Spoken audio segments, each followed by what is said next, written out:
ikke længe før de kommer, og de kommer gående her. Nu kan vi se Lars Løkke Rasmussen ud af døren sammen med Vivian Motzfeldt side om side i roligt tempo ned mod os, og altså det er både dansk presse, det grønlandsk presse, og så er det international presse for alle mulige lande, der er til stede her. Jeg kan ikke huske, hvornår at der har været så meget pressefokus omkring noget, der foregik på den danske ambassade. Og det er altså det, vi ser nu. Lars Løkke Rasmussen, Vivian Motzfeldt, som tror jeg er jeg, siger det, så lader vi det være op til de to minister og udlægge teksten. Og vi får en dag her. Er det? Jo. Måske. Okay. Good afternoon, ladies and gentlemen from the press. Minister Vivian Motzfeldt and I met with Vice President Vance and Secretary Rubio today. We came here following a number of, how should I put it, remarkable public comments on Greenland and Arctic security. Our aim was to find a joint way forward to increase Arctic security. What can the Kingdom of Denmark do more? What can US do more? What can NATO do more? The Kingdom of Denmark has already stepped up our own contribution by committing additional funds for military capabilities, not dock slates, but ships, drones, fighter jets, etc., and we are definitely ready to do more. The US has already a wide military access to Greenland. Under the 1951 defense agreement, the US can always ask for increasing its presence in Greenland, and therefore we wish to hear if the US had any further requests to make in this aspect. We would examine any such request constructively. Greenland is, through the Kingdom of Denmark, a member of NATO and has been that since the very founding of NATO in 1949 and is therefore also covered by Article 5. We have been pushing for quite a while in NATO for a stronger collective role in Greenland together with a number of allies, and we are eager to work with the US on advancing this agenda, and we are prepared to go further. Therefore, our aim was to find a common understanding on all these points and to launch, if possible, further in-depth work to deliver on them. On this basis, we had what I will describe as a frank but also constructive discussion. The discussions focused on how to ensure the long-term security in Greenland. And here our perspectives continue to differ, I must say. The President has made his view clear, and we have a different position.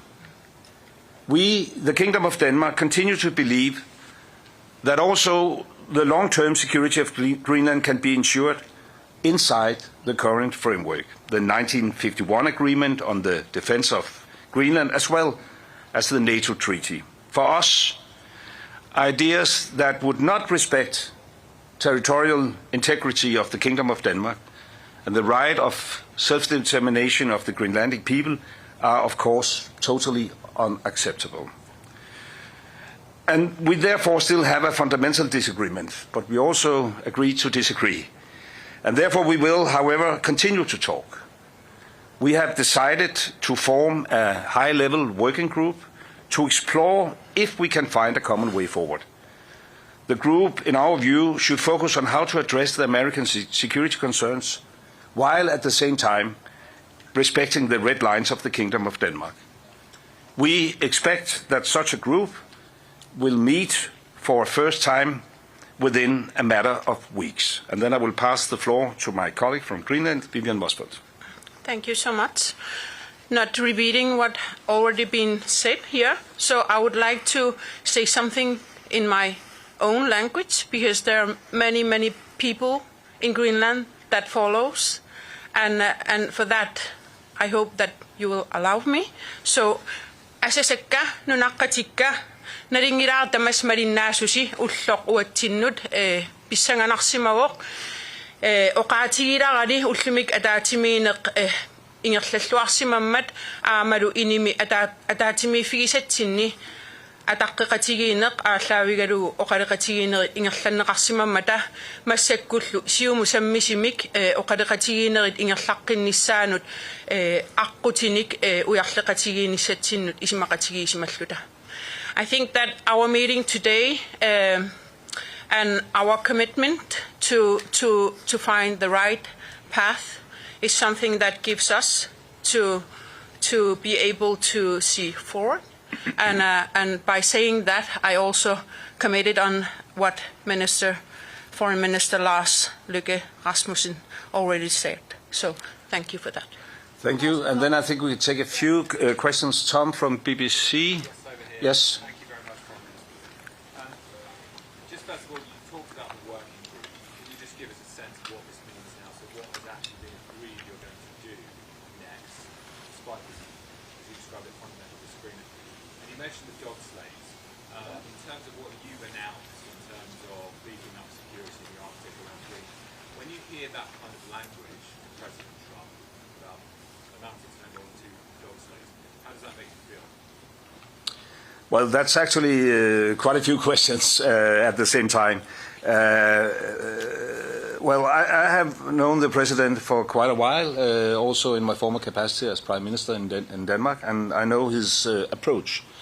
But I must say, and even though he addressed things quite differently from what I would have done myself, there's also always a bit of truth in what he's saying, not about the dog slaves. Well, we also have dog slaves to our special forces. That's the way to, otherwise you couldn't come around in the northern part of Greenland.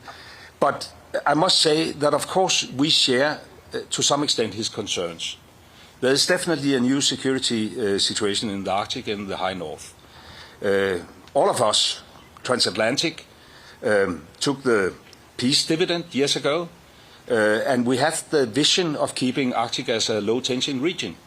That's probably also why U.S. themselves have decided to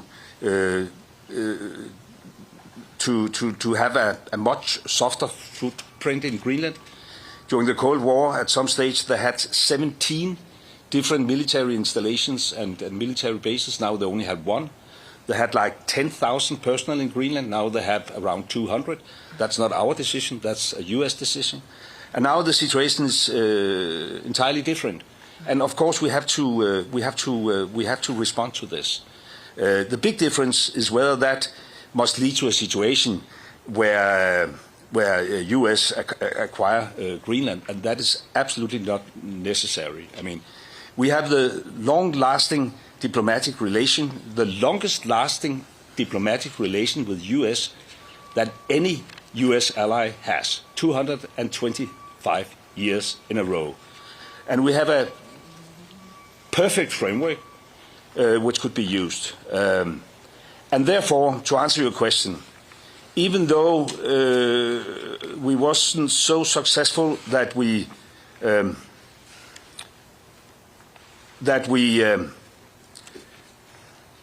reached, a conclusion where our American colleagues said, "Oh, sorry, it was totally misunderstanding. We gave up on our ambitions." There's clearly a disagreement.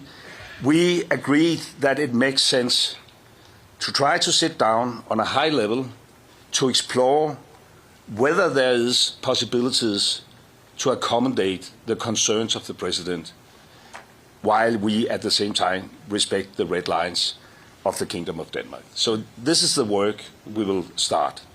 Whether that is doable, I don't know. I hope, and I would like to express that it could take, down the temperature.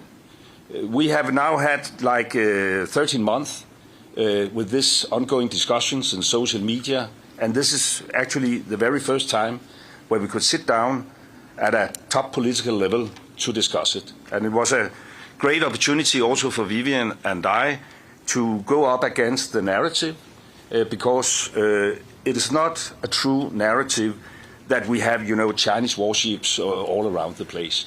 According to our intelligence, we haven't had a Chinese warship in in Greenland for a decade or so. So from that perspective, it was a very constructive meeting. As I said, frank discussion among equal partners, and now at least we have to give it a try. Do you want to add anything? No, I think it's very important to say it again, that how important it is from our side to strengthen our cooperation with the United States, but that doesn't mean that we want to be owned by the United States, but as allies, how we can strengthen our cooperation, it's all our interest. Yes, Kim? Yeah, thank you very much. Of course, I would like to ask this question in Danish, but let me do it in English here Yes. because of our colleagues here. Do you see any compromise ahead of you? You said a little bit. Could you elaborate a little on the possible compromise that there would be between the president's wish to acquire Greenland or have control of Greenland and the red lines that the Kingdom of Denmark has got right now? And if you also can tell us just a little bit about the approach that the Americans had to this meeting. What was their primary goal, as you see it? Was that to reach that end goal, or was it an open discussion of how do we solve the security situation in the Arctic? Well, first of all, I don't think this is the proper place to elaborate on what could be a compromise. The whole idea and the reason why we asked for this meeting was to turn public debate in a very, black and white kind of setting into a discussion where there's room for nuances. And therefore, I'm pleased, even though we do not agree whether this is doable, while we at the same time should respect the Kingdom's red lines, at least it is productive to start discussions at a high level. And then we have to see whether we will be successful or not. I would say, and that is probably in comparison to some of the public debate, that the meeting took place in a very constructive atmosphere, where we also had, as I said, the opportunity to at least challenge the narrative presented by the American president. And I think that is a necessity if we want to have a proper debate. It was basically about security. I mean, and as I said, even though there's not an instant threat from China and Russia, at least not a threat we can't accommodate. For instance, Chinese investments, we have avoided that due to close cooperation between Greenland and Denmark. When you saw, like 10 years ago, the Belt and Road Initiative and the idea of Chinese investments in infrastructure in Greenland, we avoided that. So there's no, Chinese presence in Greenland. But there's a concern. Will that be the case in like 10 or 20 years from now? It will not, because our Greenlandic friends have introduced investment screening schemes, etc. And Denmark, is by all means on the right side of history. And therefore we will also continue to do what we already have done. We have been stepping up. We have allocated almost $15 billion within just the last couple of years to capabilities in the High North. We have been pushing among the Arctic NATO states for a bigger NATO engagement. Honestly speaking, and now I can only point fingers at the former American administration, US has historically been a bit reluctant. Hopefully that will change now. There's a dialogue within the NATO framework, and we want to step up, and hopefully that could also accommodate some of the president's concern. But it's not that I'm now, saying everything is solved. It's not solved. We didn't manage, but I honestly speaking, I didn't believe that was doable. We didn't manage to change the American position. It's clear that the president has this wish of conquering over Greenland. We made it very, very clear that this is not in the interest of the kingdom. There's a government in Greenland with support from 3/4 of the Greenlandic population. The Premier made it very, very clear yesterday that Greenland, for the time being and for foreseeable future, will remain within the Kingdom of Denmark. And therefore, this is a common position that we want to work with our American friends and allies, but it must be a respectful cooperation and it must respect the red lines. Should we take a very final question and then, come on. There's a fight going on now about, okay, yes. I would also like to, of course, ask a question in Danish. We can do that afterwards. For both of you. So you say you have had a constructive meeting. You said in Greenlandic, I could hear the translation, it was a good meeting. But how do you feel about going out of that room without the threat being off the table? So we still have the American administration that wants to have Greenland being part of the United States. And you say, Lars Løkke Rasmussen, that, well, we hope that we can find a way. But how do you actually feel? It can't be very sort of securing, isn't it? Vivian?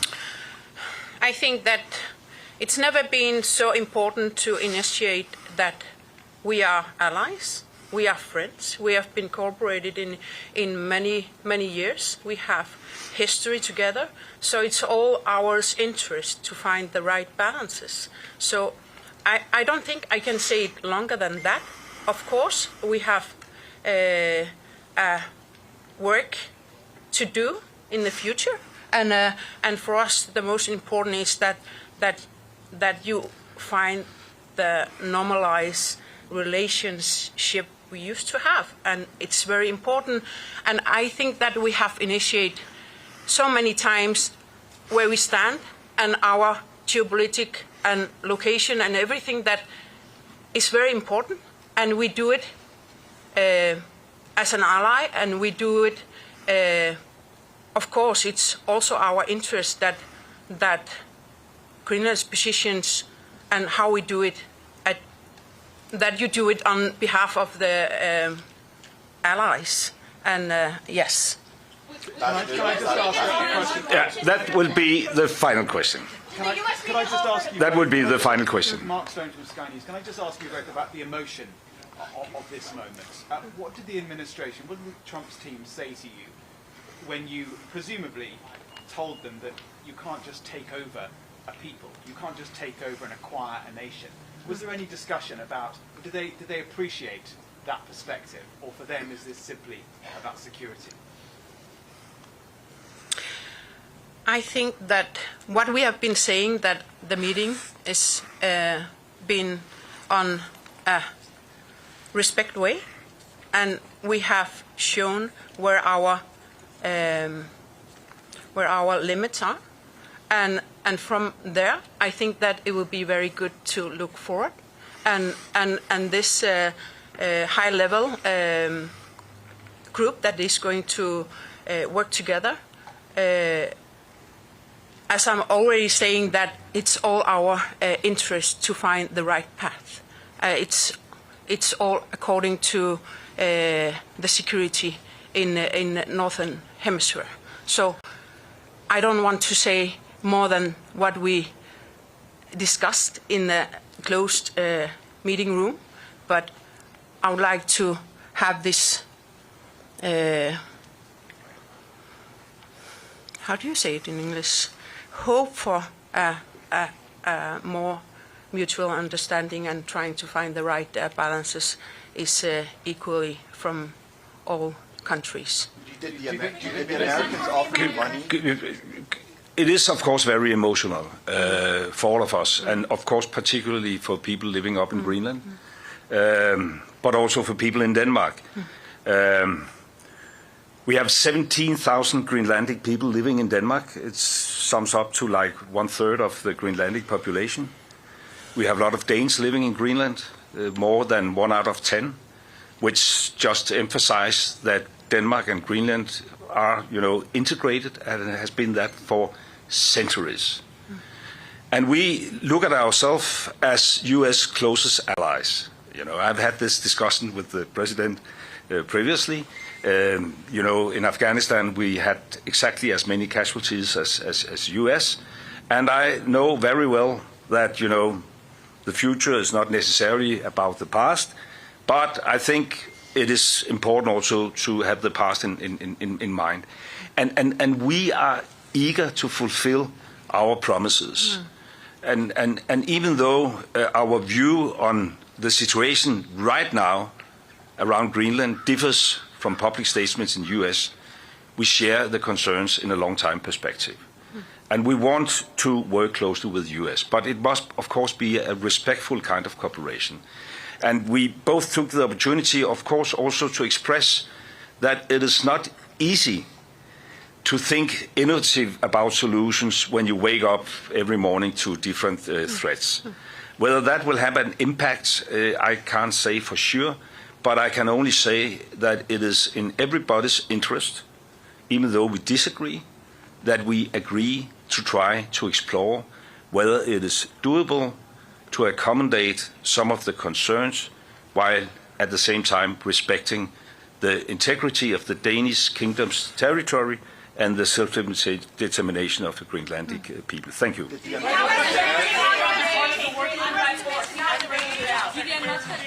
concerned are you that Trump will try to take Greenland by force?